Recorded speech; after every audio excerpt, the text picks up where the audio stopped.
নমস্কার, লিনাস ওয়ার্ল্ডে আপনাদের স্বাগত। আজ আমি আপনাদেরকে নিয়ে এসেছি বাসনা কালী মন্দির।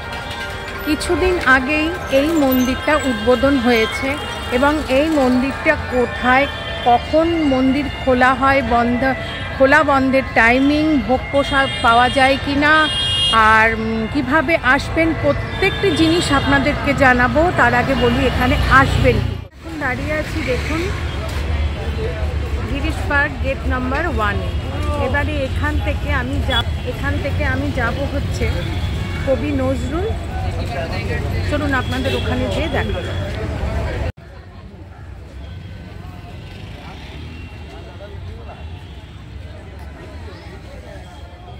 আমি এখন দাঁড়িয়ে আছি কবি নজরুল 2 নম্বর গেট, দেখতে পাচ্ছেন।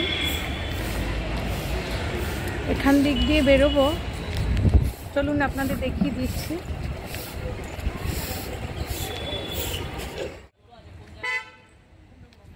এই যে রাস্তাটা দেখতে পাচ্ছেন, মেট্রো থেকে বেরিয়েই এই রাস্তা দিয়ে সোজা এগিয়ে যাব। চলুন আপনাদেরকে দেখিয়ে দিচ্ছি। 2 মিনিটের মতন হাঁটলেই দেখতে পারবেন এরকম মেন রাস্তায় এসে পড়েছি। দেখতে পাচ্ছেন একদম মেন রাস্তায় এসে পড়েছি। আমি যাব হচ্ছে ডান দিকে। এই যে ডান দিক দেখতে পাচ্ছেন, একটু এগোলেই মিনিট 2, এখানেও 2 মিনিট 2 হেঁটে গেলেই 4 রাস্তা মোড় পাবেন। আচ্ছা, আমি রাস্তাটা পার হয়ে এপারে চলে এলাম। দেখতে পাচ্ছেন একদম 4 রাস্তার মোড়ের সামনে এসে গেছি। আর আমি যাব হচ্ছে এই 4 রাস্তা মোড়ের বাঁ দিকে। দেখতে পাচ্ছেন এখান থেকে যাব হচ্ছে বাঁ দিকে। বাঁ দিকে ঢুকেই টোটো স্ট্যান্ড দেখতে পেলাম। টোটো এখান থেকে যাবে, ভাড়া হচ্ছে 15 টাকা। না, আমি কিন্তু হেঁটেই যাব। এখান থেকে হেঁটে সবাই বলল এখান থেকে মিনিট 2-3 লাগবে। চলুন আপনাদের দেখিয়ে দিচ্ছি। আজ আমি আপনাদেরকে নিয়ে যাচ্ছি বাসনা কালী মায়ের মন্দির।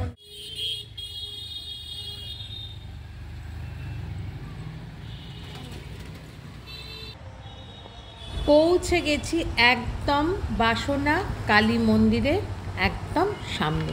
দেখতে পাচ্ছেন সুন্দর মন্দিরটার কালার না? আর মন্দিরের পাশেই দেখুন একটা খুব সুন্দর বাঁধানো পুকুর রয়েছে, কিন্তু এখানে লেখা রয়েছে আদি গঙ্গা। সবই জানাবো আপনাদের এবং আমিও জানবো। চলুন আগে মন্দির দর্শন করে নিই। এই হয়েছে মন্দিরে ঢোকার প্রবেশদ্বার। চলুন এবারে আপনাদেরকে টাইমিংটা পরে জানাচ্ছি। ঢুকেই বাঁদিকে দেখতে পারবেন সুন্দর বাগান করা আছে, তার পাশেই রয়েছে একটা শিবের মন্দির। আর একদম সামনে দেখতে পাচ্ছেন অপূর্ব সুন্দর মন্দিরটা, তার সঙ্গে মন্দিরের কালারটা ভীষণ সুন্দর। কালো কষ্টি পাথরের বড় একটা শিবলিঙ্গ, আর তার পাশে রয়েছে নন্দী মহারাজ।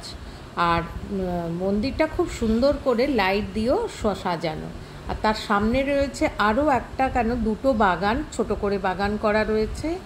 আর দেখুন মন্দিরটা উঁচু ভিত্তি প্রস্তরের ওপর স্থাপিত। আর মন্দিরের চারিদিকে নানা রকম মূর্তি রয়েছে। আপনাদের বলছি কি মূর্তি রয়েছে। আর হচ্ছে মন্দিরটি কিন্তু নবরত্ন বিশিষ্ট। দেখতে পাচ্ছেন চারিদিকে 9টা রত্ন রয়েছে। আর রত্নগুলো একটু অন্য রকম, মানে এমনি যে চূড়ার মতন না, স্কোয়ারের মতন, তবে খুব সুন্দর লাগছে। দেখুন এখান থেকে মেট্রো যাচ্ছে, দেখা যাচ্ছে, দেখতে পাচ্ছেন। তার মানে মেট্রোতে বসে আপনারা মন্দির দেখতে পারবেন। চলুন এবার এই সিঁড়ি দিয়ে ওপরে উঠে মন্দিরে প্রবেশ করি। আচ্ছা, মন্দিরের পাঁচিলে, পুরো পাঁচিলটাতে দেখুন ছোট ছোট খুব সুন্দর লাইট দেওয়া রয়েছে। আর মন্দিরটা পুরো শ্বেত পাথর দিয়ে তৈরি, আর মাথার ওপরে ছোট ছোট ঝাড়বাতি দেওয়া রয়েছে। আর পুরো পরিষ্কার পরিচ্ছন্ন মন্দিরটা দেখে আপনাদের ভীষণ ভালো লাগবে।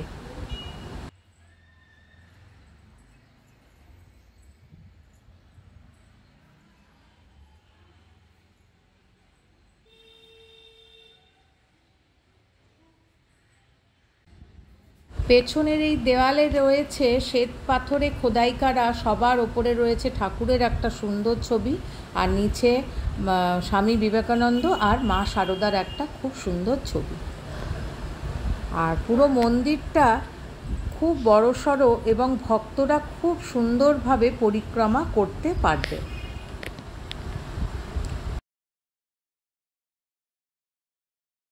আচ্ছা, গর্ভগৃহের সামনেই মন্দির খোলা বন্ধের সময়টা রয়েছে, আর হচ্ছে সেবায়েতের ফোন নাম্বারও দেওয়া আছে, আপনারা চাইলে যোগাযোগ করে নিতে পারেন। দেখতে পাচ্ছেন এখানে সব লেখা রয়েছে।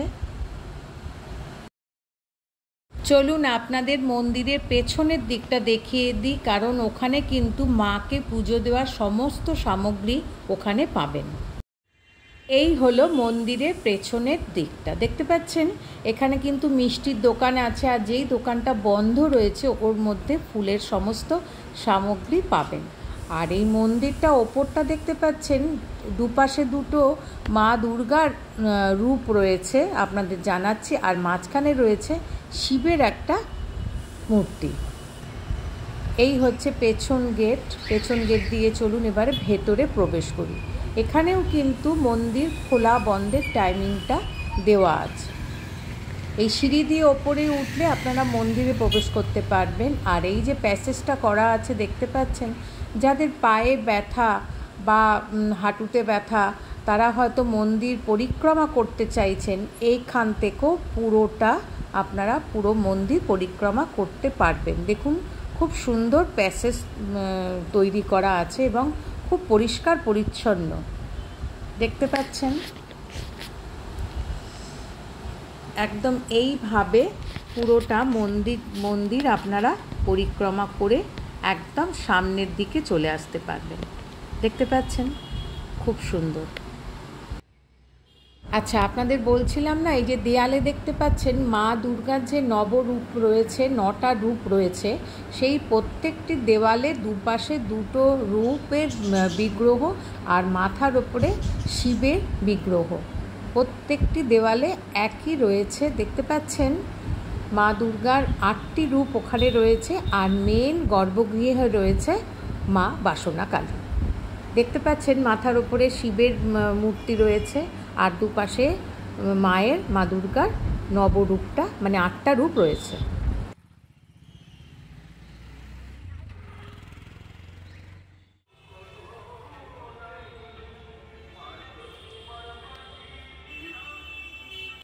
সুন্দর।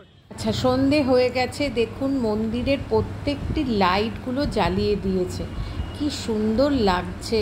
আর ওই যে বিগ্রহ, মন্দিরের গায়ে যে বিগ্রহগুলো আছে না, তার মধ্যেও লাইটিংগুলো পড়েছে, কালারটা না অপূর্ব সুন্দর, দেখতে পাচ্ছেন কি সুন্দর মন্দিরটা লাগছে।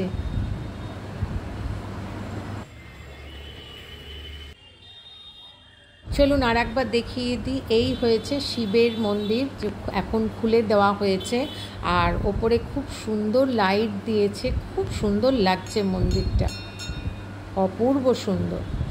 আর এই মন্দিরের ঠিক পাশেই আর এই বাগানের মাঝখানে রয়েছে মাকে আরতি দেখিয়ে ধূপ মোমবাতি প্রদীপ এইখানে জ্বালিয়ে রাখতে হবে, দেখতে পাচ্ছেন। আর আরও একটু এগিয়ে মায়ের মন্দিরে ঢোকার আগে বাঁ দিকে রয়েছে জুতো খোলার জায়গা, দেখতে পাচ্ছেন। এখানে জুতো খুলে মায়ের মন্দিরে প্রবেশ করতে হবে। চলুন এবার মায়ের দর্শন করে নিই। আচ্ছা, পাঁচিলের ওপর যে লাইটগুলো দেখাচ্ছিলাম না, দেখুন প্রত্যেকটি লাইট জ্বলে যাওয়াতে কি সুন্দর লাগছে মন্দিরটা, অপূর্ব সুন্দর লাগছে সত্যি। আর শ্বেত পাথরের ওপর লাইটগুলো পড়েছে, আরও সুন্দর লাগছে।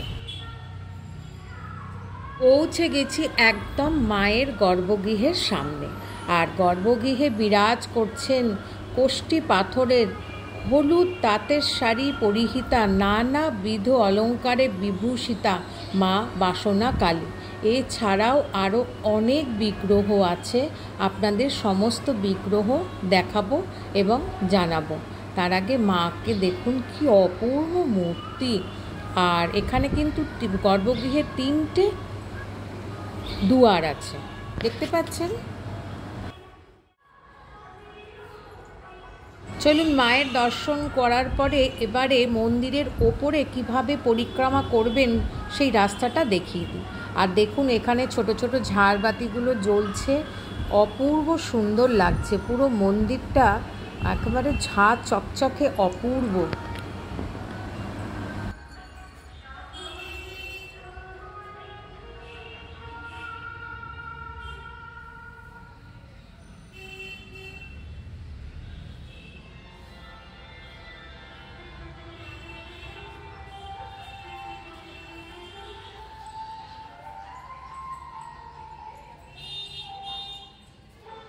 আচ্ছা, মন্দিরের লাগোয়া যে পুকুরটা, ওখানে লেখা ছিল আদি গঙ্গা।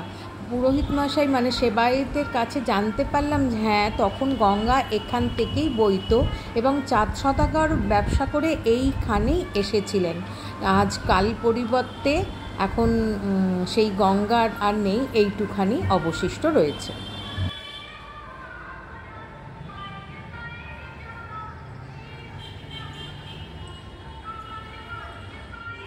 পুরো মন্দিরটা এইভাবে মাকে পরিক্রমা করতে হবে। আর ঠিক 6টার সময় হবে সন্ধে আরতি। আপনাদেরকে সন্ধে আরতি আমি দেখিয়ে দেব।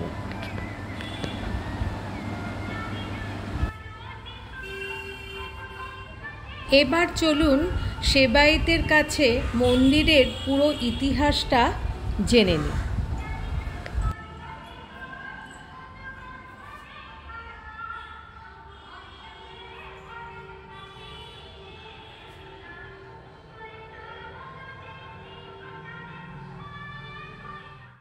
আমার নাম শ্রী সোমনাথ বন্দ্যোপাধ্যায়। আমি এই বাসনা কালীবাড়ির 4র্থ বংশধর।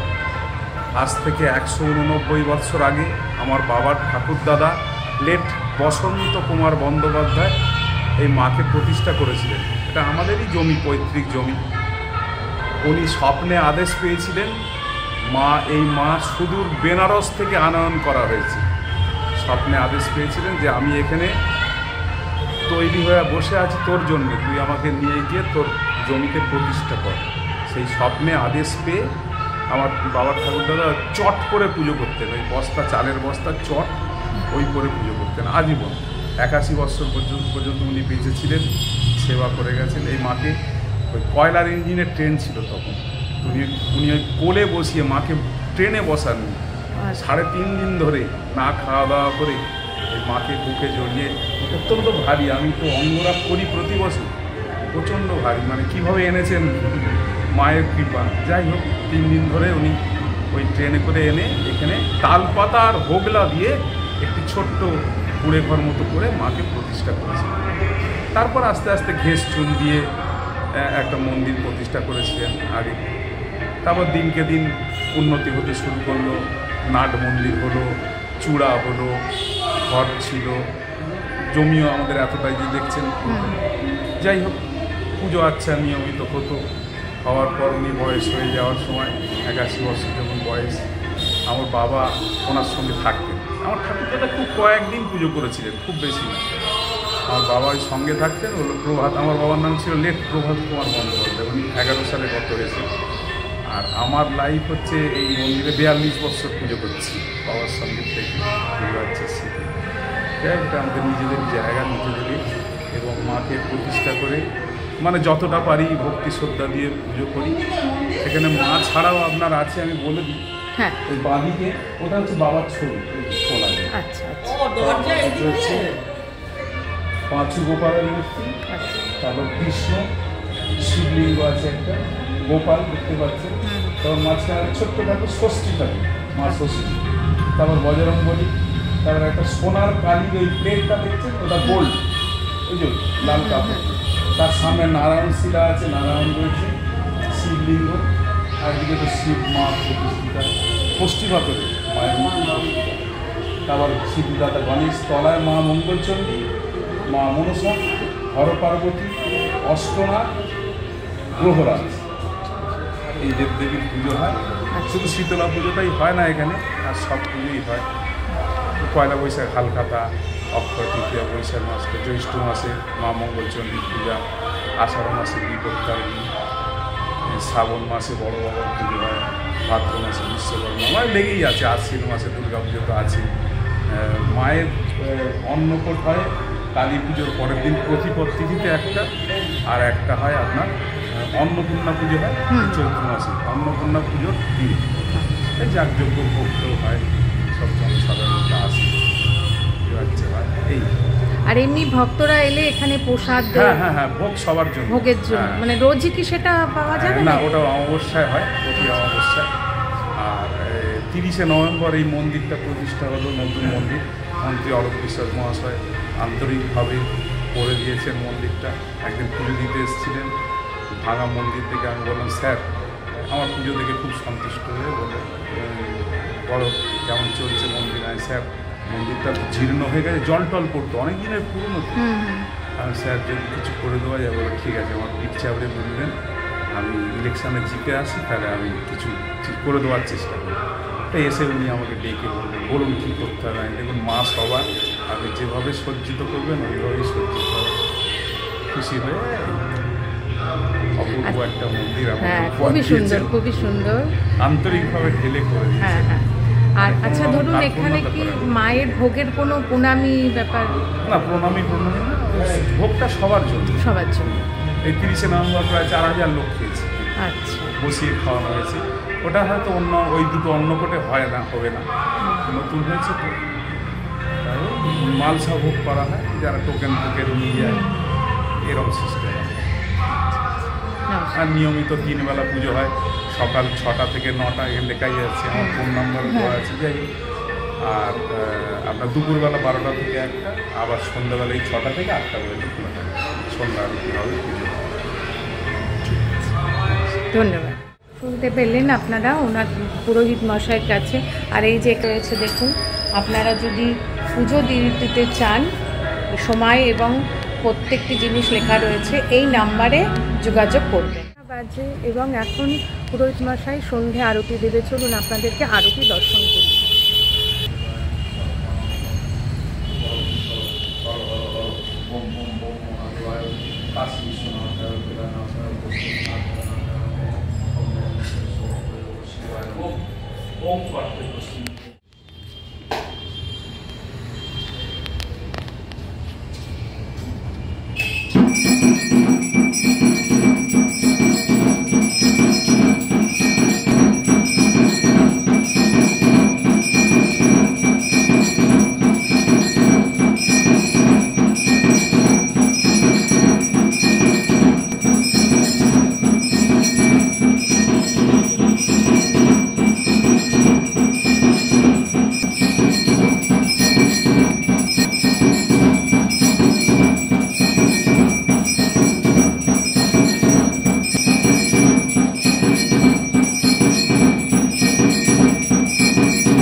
আরতি শেষ হলো, মাকে দর্শন করে, আরতি দর্শন করে মাকে আরও একবার প্রণাম জানিয়ে একটা শান্তি নিয়ে বাড়ির দিকে রওনা দিলাম। কেমন লাগলো অতি অবশ্যই আমাকে জানাবেন, লাইক, শেয়ার আর সাবস্ক্রাইব করে।